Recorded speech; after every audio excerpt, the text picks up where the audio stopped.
Hello and welcome to the Deep Dive Perspective. The war goes on.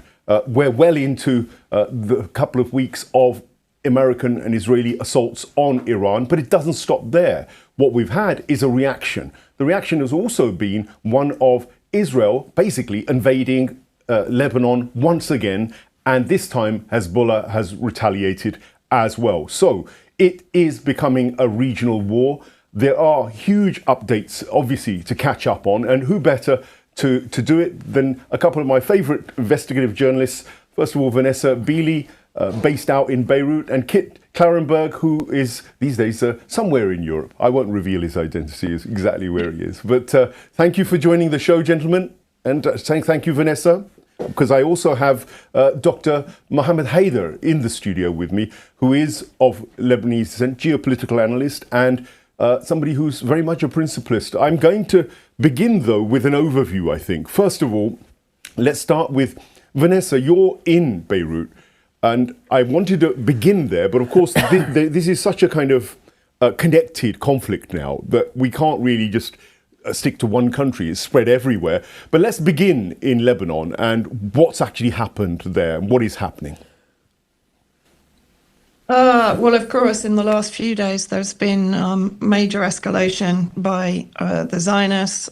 Yesterday, for example, they bombed for the first time much closer to central Beirut in Bashura, which is an area behind Ashrafia. These are allegedly targeted assassinations of the Hezbollah leadership or members or fighters.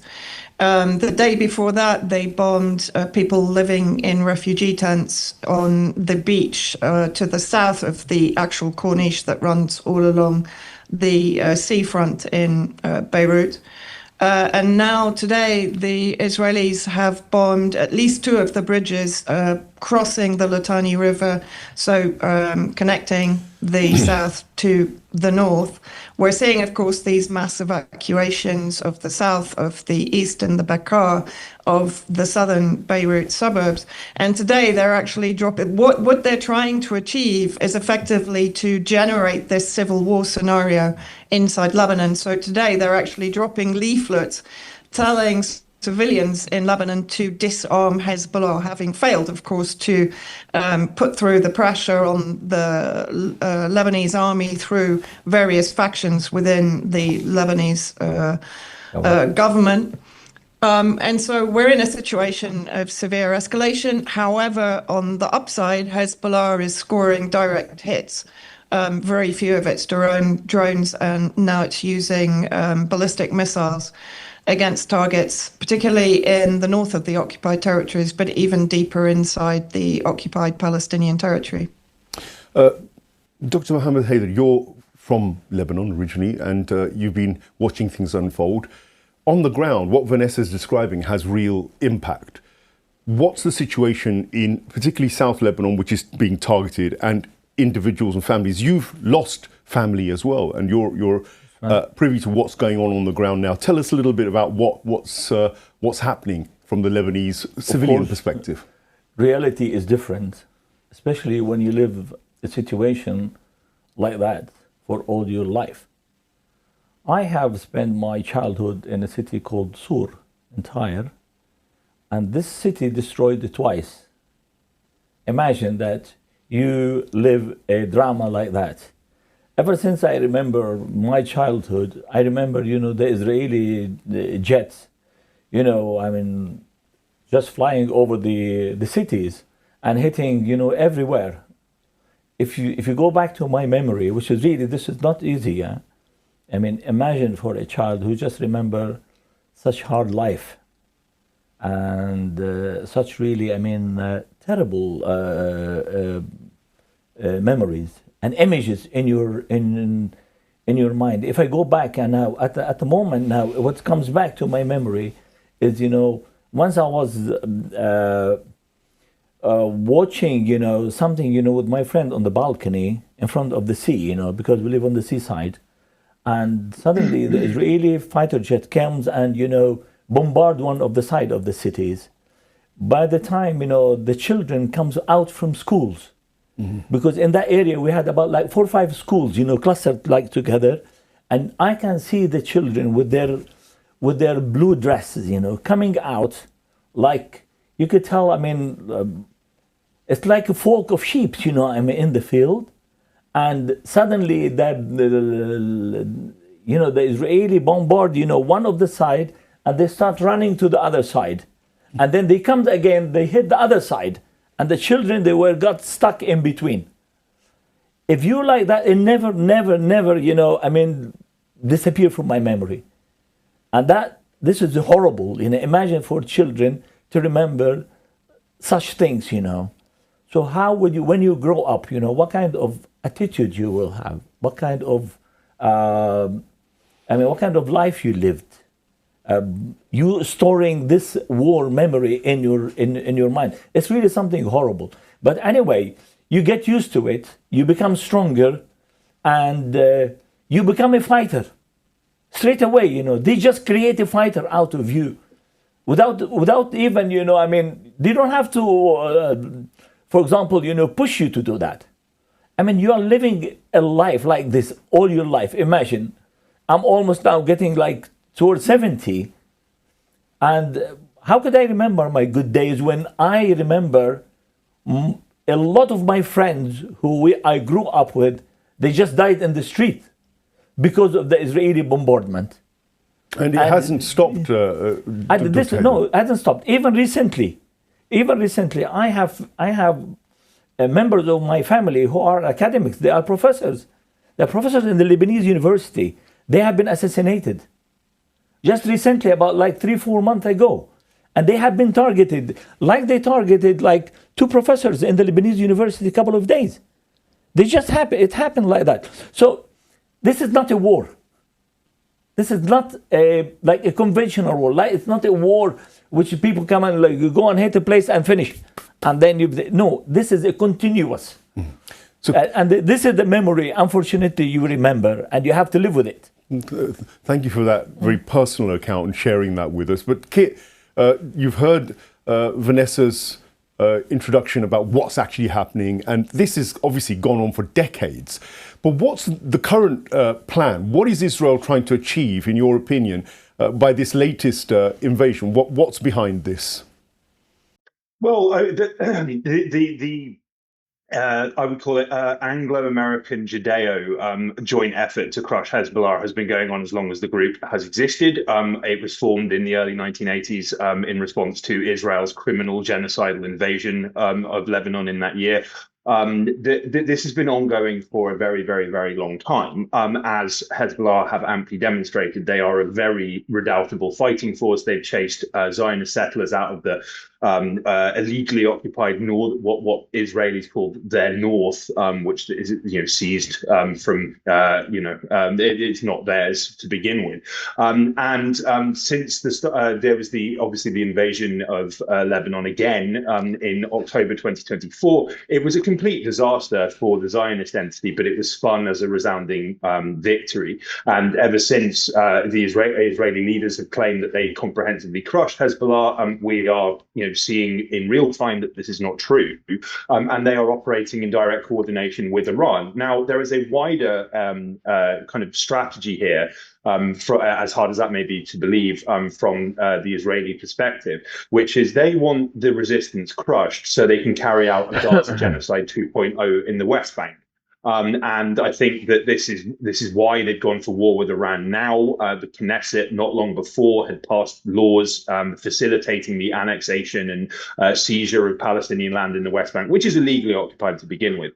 And so I think that a very foolhardy decision was made to try and crush the resistance before going for a total clear out of the West Bank. And the Iranians and Hezbollah and other resistance groups are determined to not let them, and it has blown up pretty spectacularly in the faces of the Americans and the British and the Israelis. And just another point on this as well is the British, and I know because I've reported on a number of leaks testifying to this, have heavily penetrated Lebanon's military and intelligence structure to the extent that that British intelligence cutouts like Torchlight have dedicated offices within the headquarters of Beirut's military intelligence directorate, their internal security forces. And they thus have a massive degree of influence over what these organizations do. And they have been pushing an anti-Hezbollah line within them for a very, very long time. There is a British parliamentary fact sheet on the election of Joseph Aoun, which was at the start of last year, which stated that he is going to crush Hezbollah. This cannot be done by the Lebanese police. It cannot be done by the Lebanese Armed Forces, and the overwhelming majority of Lebanon's population, irrespective of their ethnic or religious extraction, don't want it either. So Israel is now going via brute force to try and achieve this completely insane end.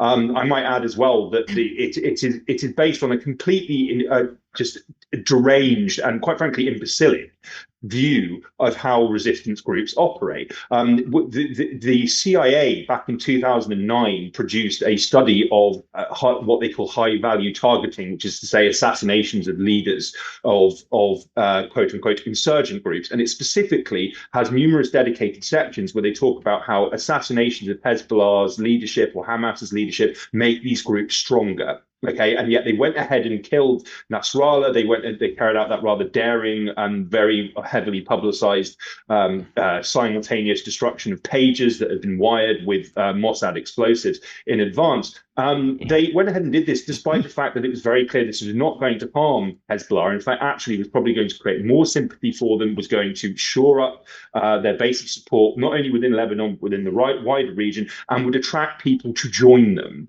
So I think that there is a total lack of imagination here, a total lack of easy options. And yes, Israel and the US are in quite a quagmire, which could get considerably worse in due course. Well, Vanessa, take up anything you like from what Kit said or Dr. Haidar has mentioned. Feel free if there's anything you'd wanted to pick up. But of course, the other dimensions, there is the Jolani and Syria dimension, which I want to raise. But also, of course, there is the dimension of the internal Lebanese government, because, you know, it comes to mind, the Vichy government of France during the Second World War comes to mind when you think about the Lebanese government today, because they've been told to try and disarm Hezbollah, and many sections of that government are totally complying with that, trying to comply.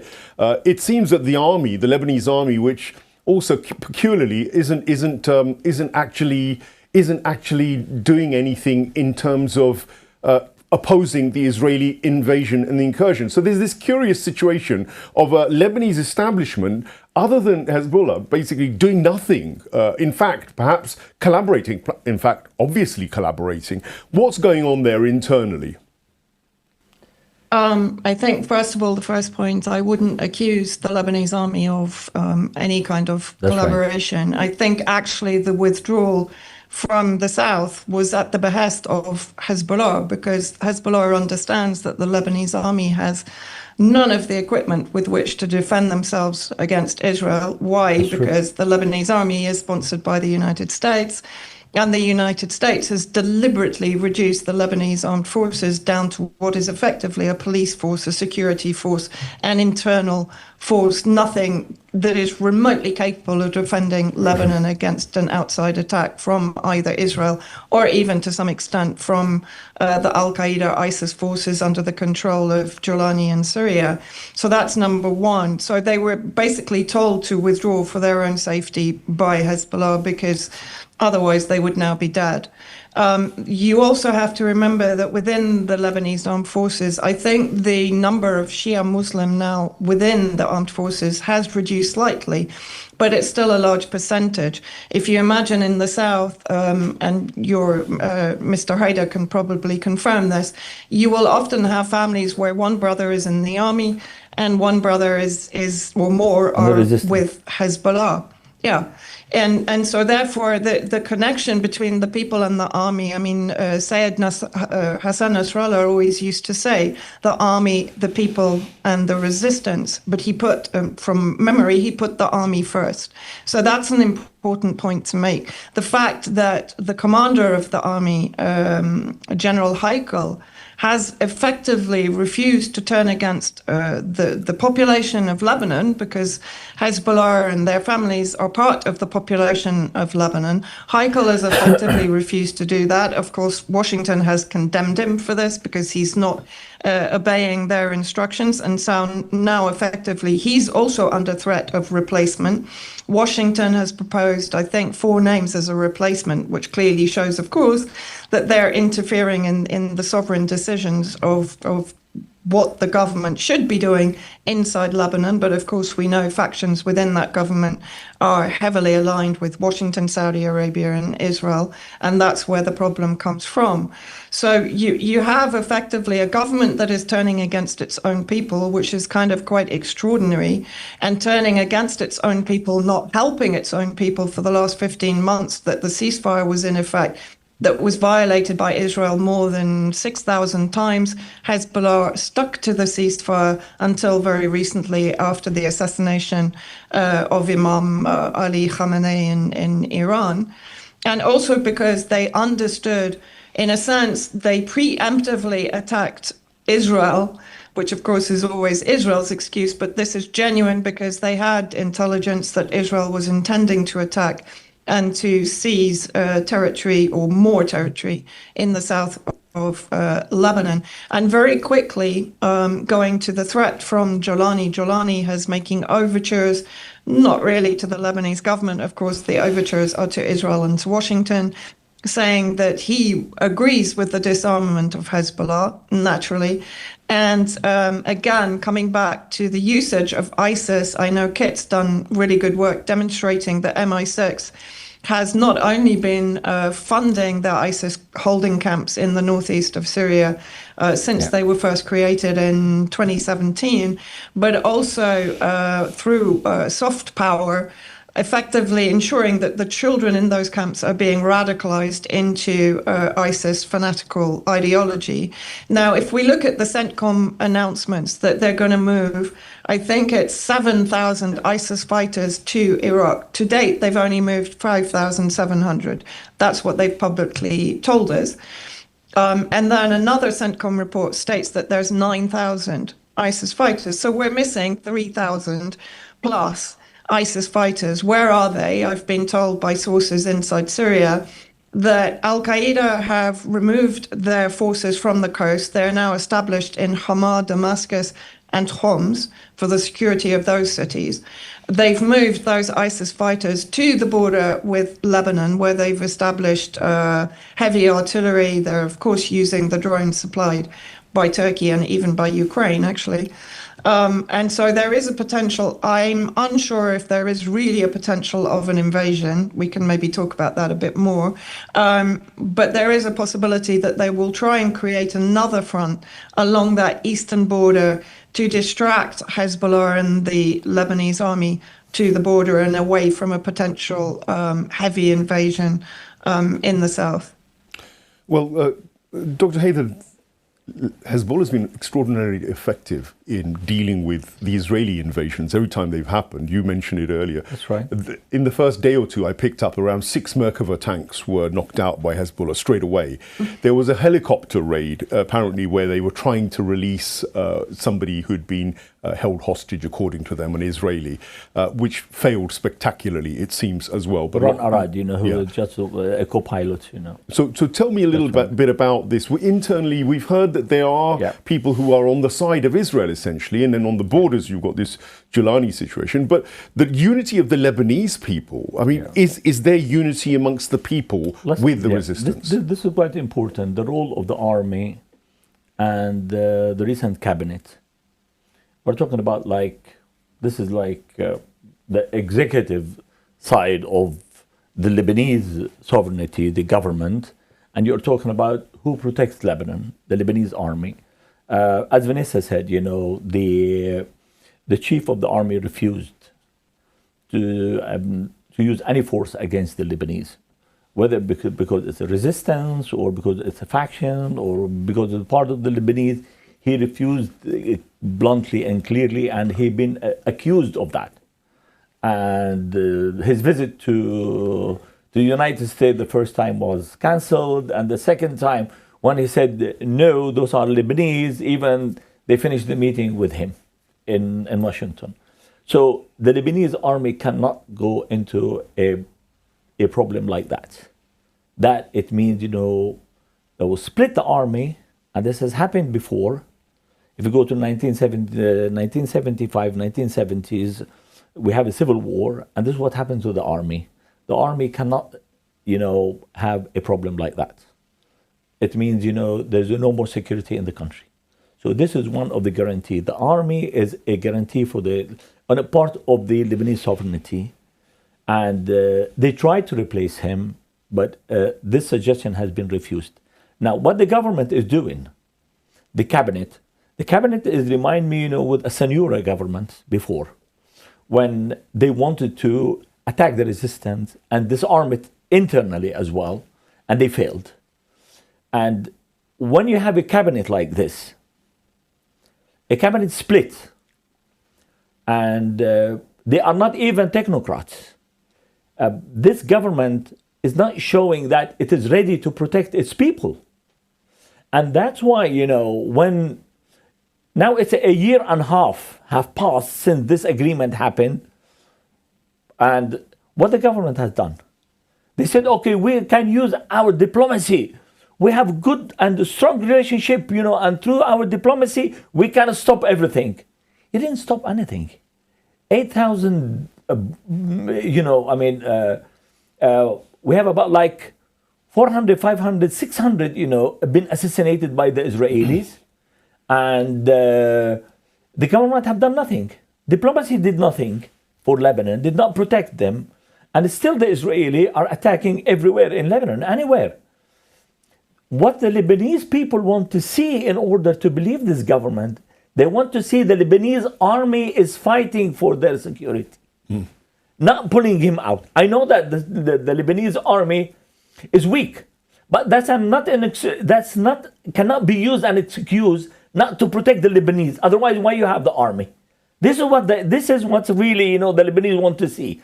They want to see the Lebanese army can really resist the occupation, can face the occupation. Why in the past the Lebanese army could do that? In the past, the Lebanese army has stopped the Israeli invasion 3 times. I remember that. I remember one of our neighbors. He was an army. He was just like a sergeant. I remember him. He hit, because this was like publicly published, and everybody knows in Lebanon. This person himself, in his tank, he destroyed 8 Israeli tanks. And then the Israeli fighter jet came and hit his tank with the napalm, the phosphoric bombs, and his face melted. Oh. You remember, what happened, in the last war between the UK and Argentina? That man is a symbol for the British army. Yes, I remember the burns. You remember the burned face? Yeah, I remember that him. man has a melted face. The Lebanese army shipped him straight away, took him to Paris to medicate him. So the Lebanese army is not weak. The Lebanese army need a political decision. That's what it is. And now we cannot see a political decision. I said, look, ever since I remember, the army was strong enough. Right? Why the army cannot fight now? Because they don't want it. They don't want to give a power to the Lebanese army. And that's why, because the Lebanese army is weak and is not well, equipped. They cannot defend Lebanon. Okay, Dr. Haidar. Kit, let's come in on this, because in the background, what we know is when Israel isn't invading Lebanon, there's another kind of war that's executed in Lebanon, and it's the World Bank and the International Monetary Fund and the financial control over Lebanon. There was a huge period where I remember all the conversation was about how if Lebanon complied to all that the Americans and the Israelis wanted, that somehow economically they would improve its lot. They would start giving loans and all the things they were doing to basically impose sanctions and destroy the lives of Lebanese people economically would all end.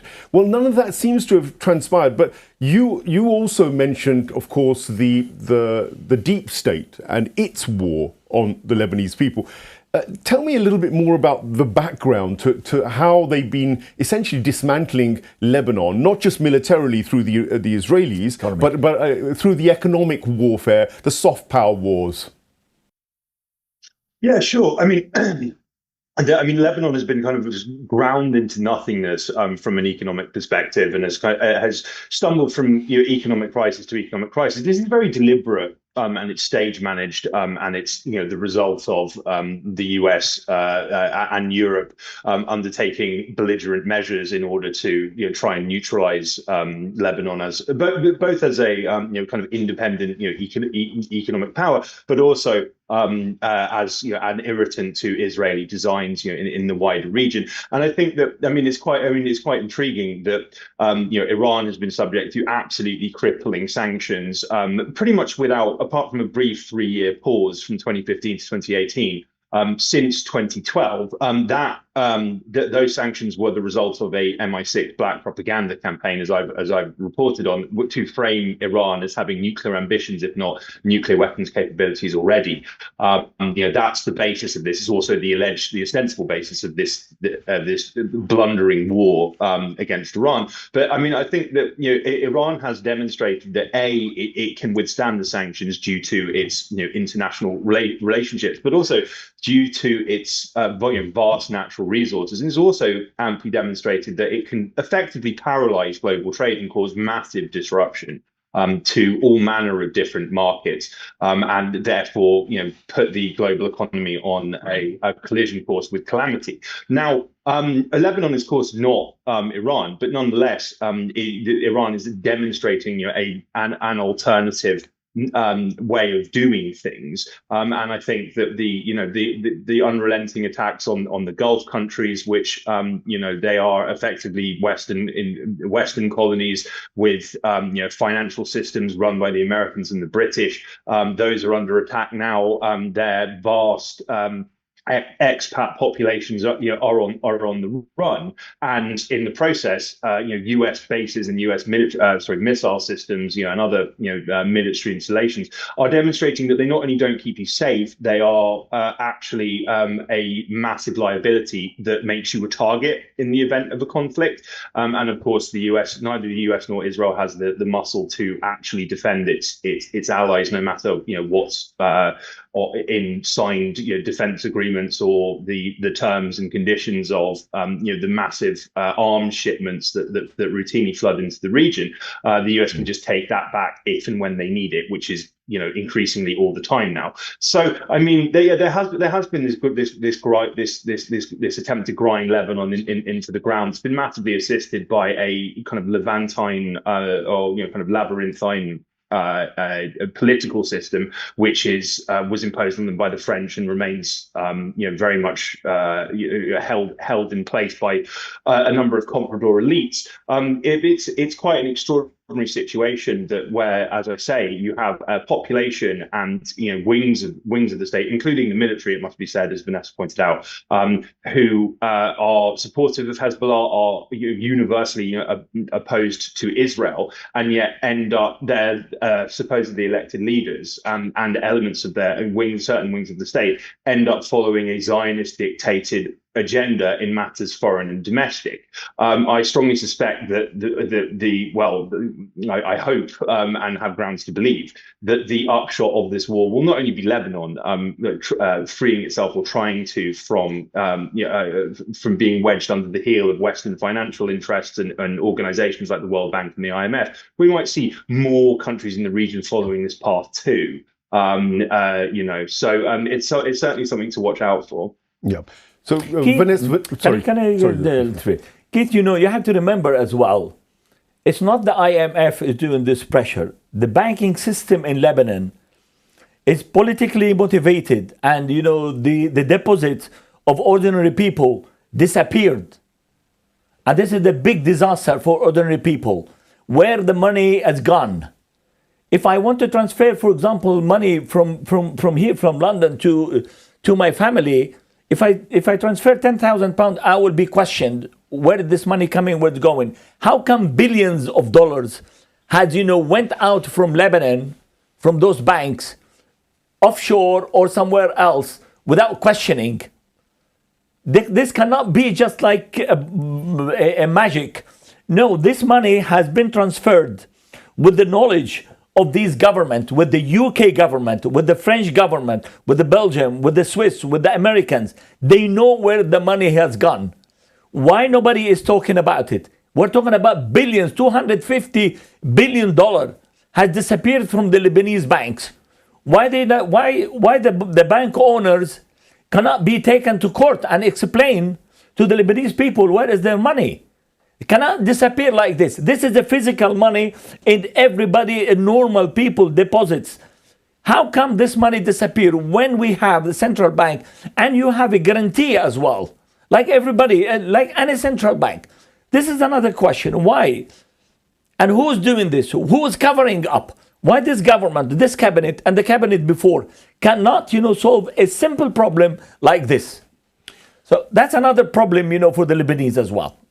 Well, I don't know whether Kit has the kind of inside story on that, but have a think about that. Yeah. If you can come back to that, great. But Vanessa, I want to come back to your indication about the invasion from other sources as well, and the broader issue, because this time Hezbollah, the difference really is that Hezbollah aren't just hitting Israel on their own. It's very clear that the Islamic Republic of Iran are also targeting specific headquarters, bases, army units on that northern border of occupied Palestine, which is attempting to attack the Lebanese resistance. So this time it seems as though Hezbollah isn't fighting on its own, and it seems as though Iran is serious, really serious, about making sure that it doesn't falter or fall. Where do you see it all, developing? I mean, what's the outcome of this angle of the battle that's going on? First of all, if I can just come back to the banking sector for 1 second, because I think an important point at the moment is that Israel is targeting deliberately all of the Qad al-Hassan. It's not really a banking sector of Hezbollah, it's more like a lending sector, no-interest lending sector, where people can come, basically deposit their gold. The gold remains in storage. They receive the loan to the value of the gold, and then when they've paid off the loan, they can come back and take their gold back. So it's an usury-free banking system or a loan system. And of course, added to that, since the ceasefire in November 2024, Saudi Arabia has been, of course, putting pressure on Lebanon alongside Washington and Israel to basically withhold funding for reconstruction until Hezbollah is disarmed. So this financial blackmail since November 2024 has continued. Now, of course, Israel is trying to destroy the loan system that was established by Hezbollah, but it's not only available to Shia Muslims in Lebanon, it's available to anyone that needs it. So they're effectively now trying to destroy the ability of Lebanon and sects within Lebanon to survive if there are further further escalation from a military perspective. And then, yes, you're absolutely right. Iran and Hezbollah are working very much in coordination. But there's also another reason for this. While Hezbollah and Iran are saturating the ability of Israel and the interceptor systems within Israel, of course, there's more than 7 layers just for a missile to bypass air defense to get into Israel. That's without taking into consideration the Gulf states, Jordan, even the American bases in Iraq, for example. And that's why Iran had a policy from the beginning, an operation Great Blinding, to basically destroy the ability of the United States to both detect, issue early warning, and to track and intercept the missiles that Iran is firing. And while the West is very much saying, Iran is running out of missiles because they're reducing the number of missiles in the waves, that's not actually true. What's happening is the ability for Israel and the United States to intercept those missiles is now failing dismally, and therefore Iran can afford to send, let's say, 5 of its more sophisticated hypersonic missiles into targets in Israel, and at the same time, the coordination with Hezbollah. Hezbollah launches waves of missiles, rockets, drones, which, as I said, further saturate the interceptors and the batteries of the various forms of air defense in Israel. So it is coordinated not only for the protection of Hezbollah, but also to deteriorate the ability of Israel to be able to respond. And actually, although Israel has effectively a blackout on any imagery or video footage coming out of Israel, I am hearing from friends on the ground that Israel is starting to look very much like Gaza in many places where Iran is hitting the hardest. And the Israeli population is very much condensed into three cities: Haifa, Tel Aviv, and occupied Jerusalem, right? So it's relatively easy for Iran, and it's a very small country at the end of the day. It's reliant on its essential infrastructure, which Iran is now targeting intensively, as is Hezbollah.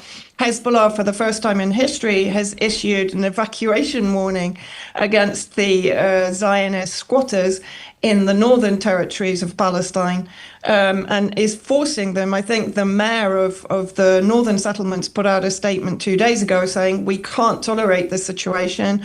The government, the Knesset, is not taking care of us, just as we heard, of course, pre-November 2024. And sorry, just to come back to the situation of the ISIS forces, the foreign ISIS mercenaries on the border with Lebanon, what we've also had now is a statement from the Iraqi resistance forces, various factions, saying to Jolani, if you dare invade Lebanon, or if you dare attack Hezbollah, we will enter this war with a cross-border operation. Now, yesterday I was speaking to friends in Yemen, within the military there, and they are literally itching. He told me we're so frustrated because we can't cross border and actually do what we really want to do. So I think what is interesting, you've only really had some factions within Iraq, Iran and Hezbollah enter the war right now. You still have Yemen. You still have the full forces in Iraq and in Lebanon, by the way, because you have to remember 100,000 Syrian Arab Army soldiers left Syria in December 2024. Around 70,000 are in Iraq, and they've been training with the Iraqi resistance forces. They're fully armed and ready to go. And you've got around 30,000 still here in Lebanon, which is one reason that Israel wanted to bomb the funeral of Syed Nasrallah, because those forces, those generals were present at the funeral, as were, of course, Yemeni command, and they were told to, or they were forced to stand down by Yemen and Iran. So you have a very interesting situation developing here in the region. And I think once we enter the stage of cross-border operations, then you're going to see a real weakening of Jolani in Syria. God willing. Can I say something? Come in, Dr. Yeah, Yes. Picking up, from this point, Vanessa, I think it's worth waiting to see what's going to happen, in the region from the border point of view. So what's going to happen, for example, in the Red Sea, because that front has not been activated properly at the moment. And as they said, the Houthi has not shown anything. They haven't started their show in the Red Sea and the Bab el-Mandeb, the Strait of Bab el-Mandeb. And this could be another step. If the air carrier is coming, in the Red Sea, there was an accident yesterday. I don't know what kind of incident. They said about the fire happened on the air carrier and 2 soldiers were killed or injured. And they say, no, this is something, it's like a local accident happened on the air carrier. I don't know whether this is true or not, but it will be very interesting, to know later. So what's going to happen now? In the light of the Strait of Hormuz now news, and the Iranian, if they decided really to close it completely, which is really this is the decision now is taken. The oil price now per barrel is 100. Even under the pressure, of Trump for the International Energy Agency, they're saying, okay, no, we are going to release, 400 million barrel. This 400 million barrel is not enough for 4 days, by the way. No more. It can cover, like, for example, a lack of supply from the market. But the problem is, it's not easy strategically to move millions of barrels from one place to another. It's not just a matter of contract is done. The lack of the energy is going to happen in the market, is going to show the next month. Prices in Europe now has gone up 50% for normal people. Here in the UK, it's going to be like 20% extra on your bill, on my bill, or everybody's bill. And here comes, the role of the conglomerate, big businesses like British Petroleum, Shell, Exxon, Mobil. This is the company where they are going to make the money from my pocket and from everybody's pocket. And next year, you will be not surprised, to see British Petroleum making like an extra 5 billion on their account, because they are monopolizing, the energy, and they are going to put the price, and they don't care about me or you. This is the capitalist concept, and I don't care. I can put the price I like. And who's going to benefit now from closing the Strait of Hormuz? Two persons, namely Putin and Trump. No one else. They are going to make the money. He is going to make the money, from the oil he is stealing from Venezuela and other places. And Putin, now he is getting, released. There will be no sanction on his petrol now. So will Europe go back to the scenario and say, okay, we need your oil now again, we need your gas? And that's really a defeat for the American strategy in trying to provide like protection for Europe and its security. So Europe has to think completely different now. They have to build their own energy system. They have to build their own energy strategy, not relying on Trump when he cut them, from Putin, and the whole industry is suffering. You know that the last 25 years, the European industry has shifted mechanically in terms of energy to move from like solid fuel to liquid fuel, not to depend on the solid fuel, but depend on a light fuel, like, for example, gas. And that's why the industry is suffering. We are going to suffer, in Europe, because we cannot afford the gas now. And what is the future? Of course, recently, what will happen? Inflation will go up. And you will listen, maybe, in a week time, when the IMF will put his report about the growth, he would say, oh, now we are reviewing our point of view about growth because of the situation, and there will be no economic growth. The expectation, or the 3.5, is not going to be a real one. If we can, or the world economy, if can get 2%, we will be lucky. But we will be hit by inflation. Inflation is going to eat everything, and that will be a result of closing Strait Hormuz, and the whole economy will suffer badly, and that will defeat, that's what right now is talking about, that Trump is defeating himself. Okay, well, that's a very interesting and valuable point to start concluding this show. Kit, I'm going to let you have the last word, because I will deal with Iran in a separate session with us and go into that topic that has now been started. But concluding the reverberations of this kind of widening of the regional war, as Dr. Haidar has begun to do, give us a little prediction, perhaps, of what you think, in your estimation, is most likely to happen as now we've seen the war unfold, and a lot of our fears have been realised and more are beginning to look like they're going to be realised. So just a final word on that front before we'll go on to Iran in a separate session. Yeah, sure. Well, I think just to tie the numerous strands that we've discussed on the show together. I think that since the start of this, there have been rumblings of a ground invasion, and on March 4th, there was a media blitz around this, claiming that the CIA and Israel were preparing Kurdish fighters based in Iraq to stage a ground invasion of Iran. Now, it must be stressed that the overwhelming majority of Iranian Kurds and the overwhelming majority of Iraqi Kurds, opposed this wholeheartedly. The supposed objective was a land grab of Iranian territory in order to enlarge the Iraq's Kurdish enclave. This is wholeheartedly rejected and also was widely accepted even by Zionist think tank apparatchiks and Iranian diaspora, quote unquote, pro-democracy activists as a total disaster in waiting that would be complete suicide and would be pretty comprehensively crushed. That idea has kind of fallen by the wayside, but I do wonder whether in their desperation to reopen the Strait of Hormuz, because that's not something the US has the naval assets to do, it's not something that Israel can do, it would require crushing Iran militarily on the ground. To even think about thinking about reversing this, and even if it was reversed in the near future, the consequences will reverberate for a long time.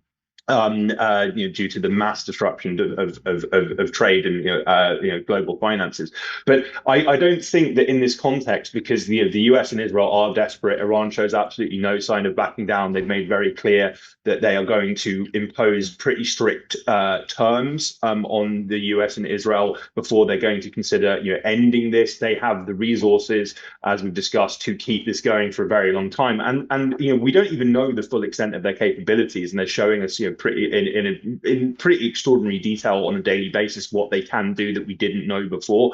I don't think in this context that a potential land invasion from Iraq or Syria using extremist fighters can be wholeheartedly ruled out.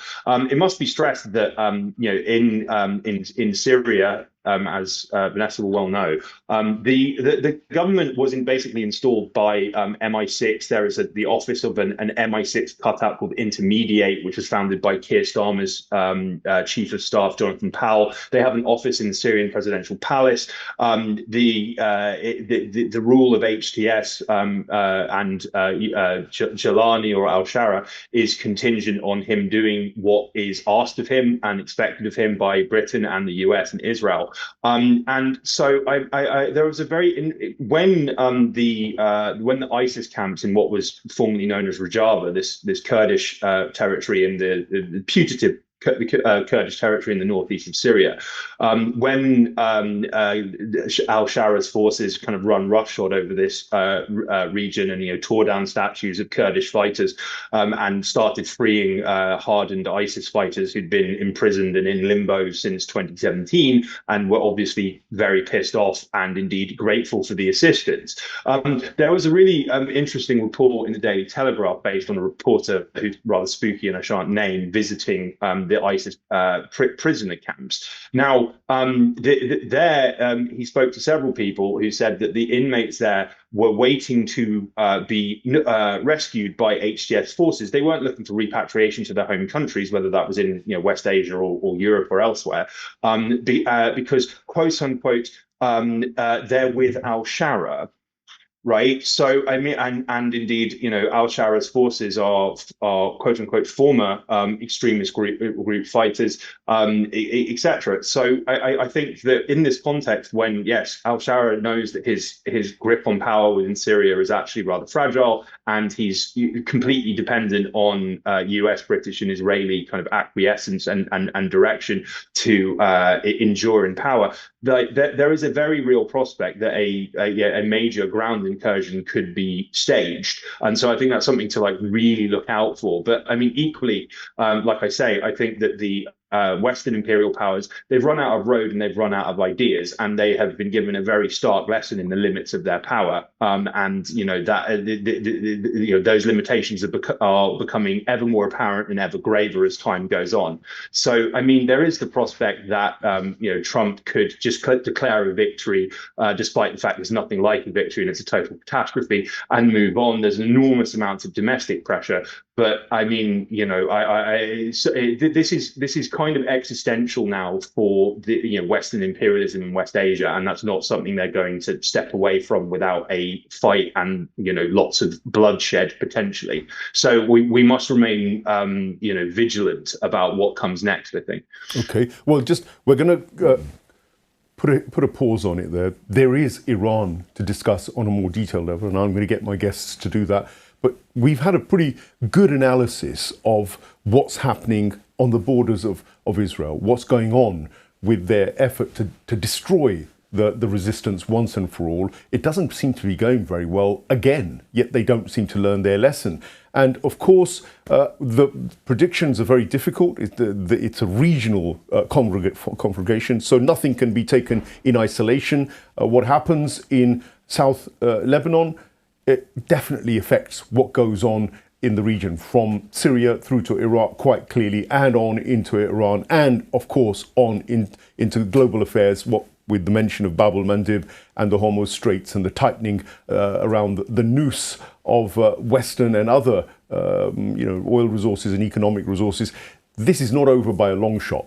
Thank you for watching this edition of Deep Dive Perspective. Do like, share, and subscribe to the channel. Do also follow Vanessa on her various channels, which are also attacked by, I think, mainstream forces. You all know the drill now. You need to support these independent journalists like Klarenberg, because they're all targeted and they're all doxed essentially because they tell the truth. And we'll keep bringing them onto our channel, that's for sure, because we're in the same boat. But we need your support. All of us need your support in order to continue this kind of work. So do check out their channels, do support them, and do carry on listening to the independent voices. It's a waste of time going to legacy media. They're totally in the Anglo-Zionist pockets. That's pretty much proven by their support of genocide and constantly supporting every oppressive action in West Asia and beyond. And don't forget, the blowback is coming. No matter what you think of things going on in the West Asian region, we warned you that it'll come back and bite you, in the neck here, and it's already beginning, and you ain't seen nothing yet. Thank you very much. Take care.